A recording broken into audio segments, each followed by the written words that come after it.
Hello student, के S N chemistry classes में आपका स्वागत है। तो बच्चों, कैसे हैं आप लोग?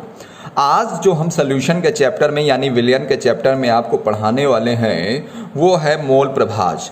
मोल प्रभाज को इंग्लिश में कहते हैं मोल फ्रैक्शन। तो सबसे पहले इसकी हम डिफिनीशन जानेंगे, फिर सूत्र जानेंगे और उससे रिलेटेड हम लोग न्यूमेरिकल पढ़ेंगे और इस टॉपिक को हम ख़त्म करेंगे। फिर आज जो हम वीडियो में आपको बताने वाले हैं उसमें हम आपको इसकी डिफिनीशन और साथ ही साथ इसके फार्मूला को हम बताएंगे और जो न्यूमेरिकल है उसको कल बताएंगे। तो ये वेरी मोस्ट इम्पॉर्टेंट टॉपिक है आपका, ठीक है। इससे रिलेटेड जो न्यूमेरिकल्स हैं यानी सवाल हैं यानी आपके जो आंकिक प्रश्न हैं ये आते ज़रूर हैं। तो आप लोग लगातार वीडियो को पूरा देखें और बने रहिए। तो चलिए शुरू करते हैं। तो मोल प्रभाज क्या है इसकी डिफिनीशन देख लीजिए। देखिए मैंने थोड़ा पहले से लिख लिया है, देख लीजिए यहाँ पर। विलयन में उपस्थित किसी एक घटक के मोलों की संख्या तथा विलेय एवं विलायक के कुल मोलों की संख्या के अनुपात को कहते हैं मोल प्रभाज। अभी आपको समझ में नहीं आया ना? चलिए अब समझते हैं इनका। देखिए विलयन में क्या उपस्थित होता है आपको ही पता है। कोई एक हम पात्र ले लें, यहाँ पर इस पात्र में पानी ले लिया, ठीक है, यानी वाटर ले लिया, जल जिसे आप कहते हो हिंदी में। और इसमें हमने क्या किया, इसमें हमने चीनी के जो मॉलिक्यूल हैं उनको क्या किया, हमने घोल दिया, ठीक है। चीनी और वाटर को घोल दिया तो घोलने पे क्या प्राप्त हुआ, ये चीनी हो गया, ठीक है। तो यहाँ जल क्या होगा, ये होगा आपका विलायक। और चीनी क्या होगा आपका, चीनी जो होगा वो होगा विलेय, ठीक है। चीनी क्या होगा, विलेय। और जब हम विलेय और विलायक को दोनों को मिलाते हैं तो क्या बन जाता है, विलयन बन जाता है। ये आपको ही पता है, ठीक है। तो यहाँ पे कह रहा है विलयन में उपस्थित, यानी चीनी और पानी को जब मिलाया तो जो विलयन बना है, विलयन में उपस्थित, चीनी की जगह और भी कुछ ले सकते हैं, सॉल्ट भी ले सकते हैं यानी नमक भी ले सकते हैं। विलयन में उपस्थित किसी एक घटक, एक घटक का मतलब क्या है, दो घटक हैं यहाँ पे, एक है आपका चीनी, एक है आपका चीनी और दूसरा क्या है, जल, ठीक है। यानी एक घटक चीनी हो गया, दूसरा घटक क्या हो गया, जल हो गया, ठीक है। तो किसी एक घटक की बात कर रहे हैं, क्या कह रहे हैं, विलयन में उपस्थित किसी एक घटक यानी विलेय भी हो सकता है या विलायक भी हो सकता है, के मोलों की संख्या, ठीक है। या तो विलेय के मोलों की संख्या या विलायक के मोलों की संख्या, तथा विलेय और विलायक दोनों को जोड़ दें, विलेय और विलायक के कुल मोलों की संख्या के अनुपात को क्या कहते हैं, मोल प्रभाज कहते हैं, ठीक है। तो फिर से रिपीट कर रहा हूं, यानी इनका कहने का मतलब है कि किसी एक घटक का मतलब है, मान लीजिए विलेय के मोलों की संख्या तथा यहां पर घटक की जगह एक बार लिख लीजिए विलेय, ठीक है, विलेय के मोलों की संख्या तथा विलेय और विलायक के कुल मोलों की संख्या के अनुपात को क्या कहते हैं, मोल प्रभाज।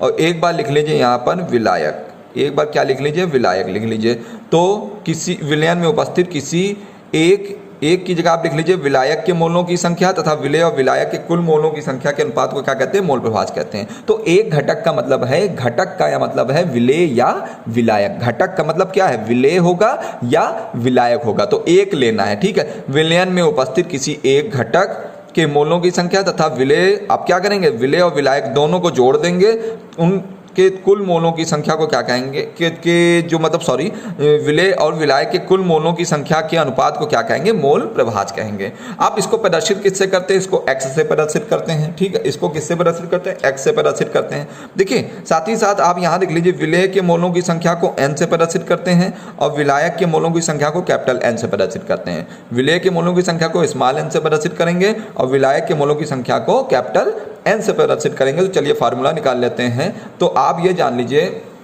यहाँ पर अगर आपको लिखना हो, मान लीजिए आपको मैं पहले बता चुका हूँ, विलेय के मोलों की संख्या बराबर विलेय का भार बटे विलेय का अणुभार। ये मैं आपको बता चुका हूँ कि नहीं बता चुका हूँ, ठीक है। तो क्या करेंगे अभी मैं आपको बता देता हूँ। और विलायक, आप देखिए इसी जगह पर विलायक के मोलों की संख्या लिख लें, अगर विलायक के मोलों की संख्या, तो विलेय की जगह क्या हो जाएगा, विलायक का भार, विलायक का भार बटे विलायक क्या निकलेगा, विलायक का अणुभार। ठीक है, समझ में आ रहा है। एक बार लिखा विलेय के मोलों की संख्या तो विलेय का भार बटे विलेय का अणुभार, एक बार क्या लिखा विलायक के मोलों की संख्या विलायक का भार बटे विलायक का अणुभार हो जाएगा। चलिए अब देखिए, अब आपको क्या करना है यहाँ पर, अब आपको निकालना है पहले तो विलेय का मोल प्रभार का सूत्र निकालिए, फिर विलायक का मोल प्रभार का सूत्र निकालिए। ठीक है, तो कैसे निकालेंगे, तो थोड़ा सा ध्यान दे लीजिए आप लोग। यहाँ पर विलेय का मोल प्रभाज बराबर, ठीक, तो विलेय का मोल प्रभाज बराबर क्या होता है, विलेय के मोलों, विलेय के मोलों, इस फार्मूले से आपको मतलब है मोलों की संख्या बटे विलेय तथा विलायक के कुल मोलों की संख्या। ठीक है, तो अब मैंने अभी आपसे कहा है जो विलेय है, विलेय के मोलों की संख्या को किससे प्रदर्शित करेंगे, विलेय के मोलों की संख्या को स्मॉल n से। तो देख लीजिए आप लोग यहाँ पर विलेय के, अब यहाँ पर लिख देता हूँ विलेय का मोल प्रभार। देखिए आपको सब कुछ आना चाहिए, ये नहीं कि सीधे सीधे फार्मूला आपको मैं सिखा दूंगा, आपको कैसे याद निकला है। ठीक है, तो क्या था यहाँ पे देख लीजिए, विलेय के मोलों की संख्या, विलेय के मोलों की संख्या क्या है, आपको विलेय के मोलों की संख्या को किससे प्रदर्शित करना है, स्मॉल n से, और विलायक के मोलों की संख्या किससे प्रदर्शित करना है, कैपिटल N से। तो विलेय के मोलों की संख्या को आप स्मॉल n लिख दीजिए, फिर क्या है विलेय तथा विलायक के कुल मोलों की संख्या, यानी विलेय मतलब स्मॉल n और फिर क्या है विलायक के कुल मोलों की संख्या, दोनों को जोड़ देंगे तो उसकी कुल संख्या निकल आएगी। एक हो गया आपका विलेय के मोल प्रभार निकल आया। इसी तरह आप विलायक का मोल प्रभार निकाल लो। अब जहाँ विलायक का मोल प्रभाज, तो यहाँ जहाँ जहाँ विलेय था देख लीजिए, जहाँ जहाँ पे विलेय था वहाँ वहाँ कर देंगे विलायक, और जहाँ विलायक था वहाँ क्या कर देंगे विलेय, बस इतना ही चेंज होगा। तो लिख दीजिए विलायक के मोलों की संख्या बटे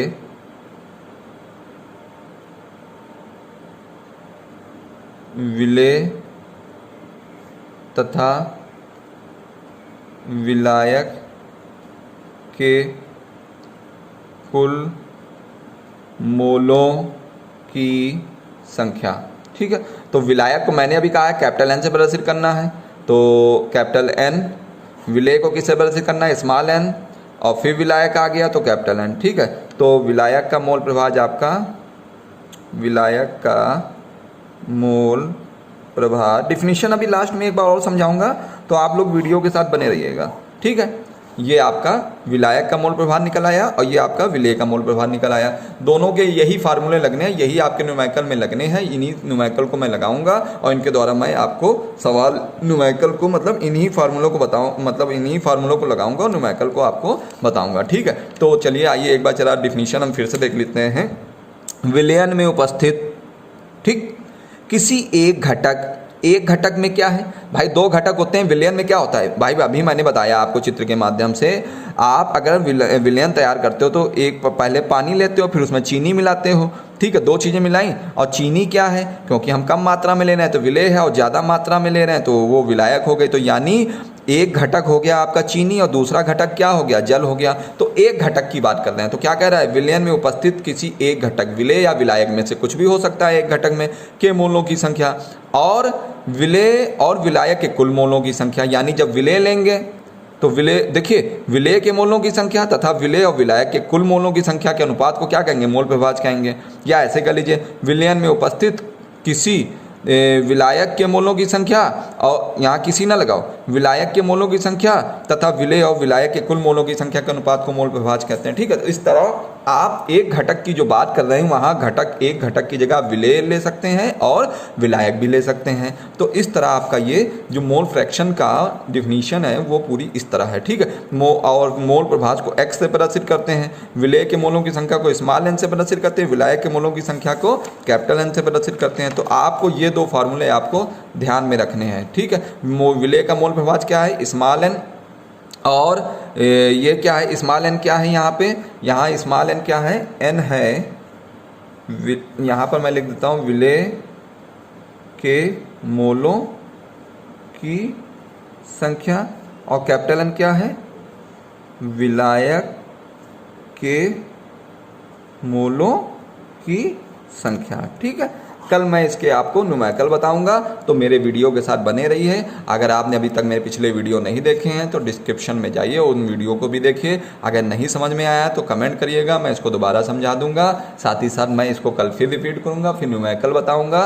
और आपने अभी तक मेरे चैनल को सब्सक्राइब नहीं किया तो उसको सब्सक्राइब करिए और ज़्यादा से ज़्यादा लोगों को शेयर करिए। जय हिंद, जय भारत।